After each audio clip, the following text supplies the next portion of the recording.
السلام علیکم یا علی علیہ السلام مدد۔ جو شخص امام حسین علیہ السلام کی زیارت کے لیے پیدل جائے، اللہ تعالیٰ اس کے ہر قدم کے بدلے ایک نیکی لکھتا ہے، ایک گناہ معاف کرتا ہے اور اس کا ایک درجہ بلند فرماتا ہے۔ دوستو، میں زوار اشتیاق احمد پاشا آپ سب سے مخاطب ہوں۔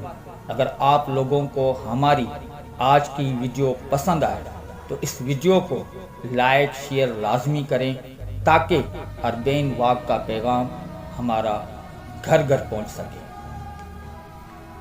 دوستو، آج ہم ایک اہم سوال کا جواب جانیں گے کہ پاکستان میں اربعین واق کب شروع ہوئی، کیوں شروع ہوئی اور اس کی شرعی تاریخی بنیاد کیا ہے۔ دوستو، سب سے پہلے یہ بات سمجھنا ضروری ہے کہ اربعین عربی زبان کا لفظ ہے جس کی معنی ہے 40۔ امام حسین علیہ السلام اور شہدائے کربلا کی شہادت کے 40ویں دن کو اربعین یا چہلم کہا جاتا ہے۔ اسلامی تاریخ میں اس دن کو اہل بیت علیہ السلام کے غم، وفاداری اور امام حسین کی عظیم قربانی کی یاد کے طور پر منایا جاتا ہے۔ اب سوال یہ پیدا ہوتا ہے کہ پاکستان میں اربعین واق کب شروع ہوئی۔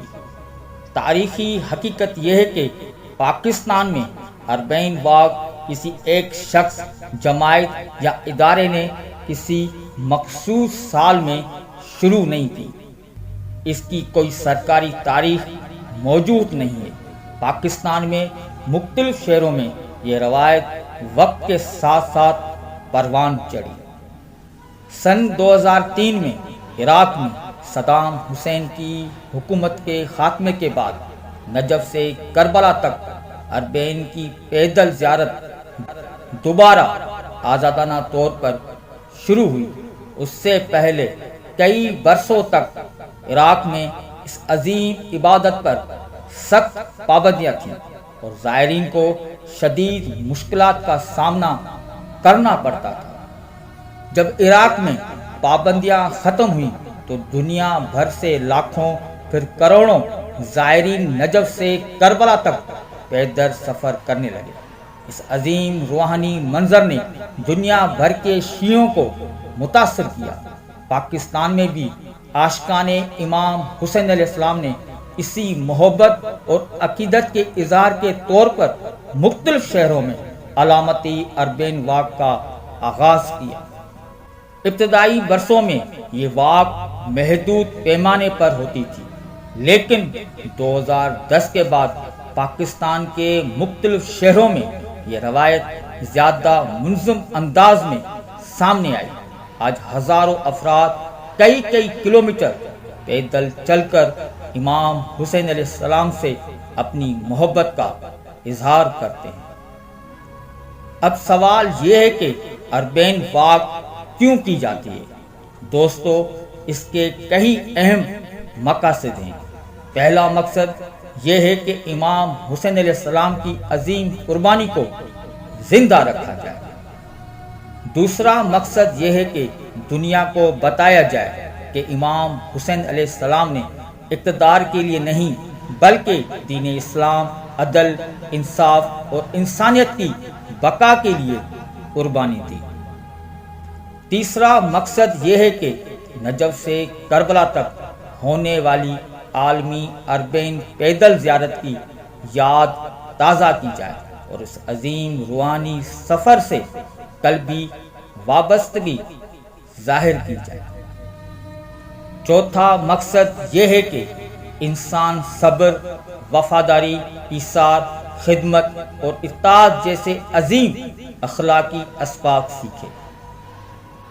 دوستو، یہ بھی یاد رکھنا چاہیے کہ پاکستان میں ہونے والی اربعین واق نجف سے کربلا تک کی اصل زیارت کا متبادل نہیں بلکہ اس عظیم عالمی عبادت کی یاد اور امام حسین علیہ السلام سے محبت کے اظہار کی ایک علامتی صورت ہے۔ دوستو، آج اربعین کا اجتماع دنیا کے سب سے بڑے سالانہ مذہبی اجتماعات میں شمار ہوتا ہے۔ مختلف مذاہب، زبانوں اور قوموں سے تعلق رکھنے والے کروڑوں افراد کربلا پہنچتے ہیں۔ وہاں راستے بھر میں لوگ بلا معاوضہ زائرین کی خدمت کرتے ہیں، کھانا کھلاتے ہیں، پانی پلاتے ہیں، آرام گاہیں فراہم کرتے ہیں اور اسے اپنے لیے باعث سعادت سمجھتے ہیں۔ یہ منظر امام حسین علیہ السلام کی محبت، انسانیت، اخوت اور خدمت خلق کا عملی نمونہ پیش کرتا ہے۔ میں ہر مکتب فکر کے لوگوں، بچوں، بوڑھوں، بہن بیٹیوں کو یہ پیغام دینا چاہتا ہوں کہ 20 صفر 4 اگست بروز منگل ٹنڈو محمد خان کی درگاہ نظر محمد شاہ سے صبح 9 بجے اربعین واق کا جلوس نکالا جائے گا جو حسین خان لغاری میں اختتام ہوگا۔ اس اربعین واق میں زیادہ سے زیادہ شرکت کر کے مولا امام حسین علیہ السلام سے اپنی محبت کا اظہار کریں اور بی بی زینب سلام اللہ علیہ کی سنت کو زندہ رکھیں۔ آخر میں ہم یہی دعا کرتے ہیں کہ اللہ تعالی ہمیں امام حسین علیہ السلام کے راستے پر چلنے، حق کا ساتھ دینے، ظلم کے خلاف کھڑے ہونے اور اہل بیت علیہ السلام کی سچی محبت نصیب فرمائے۔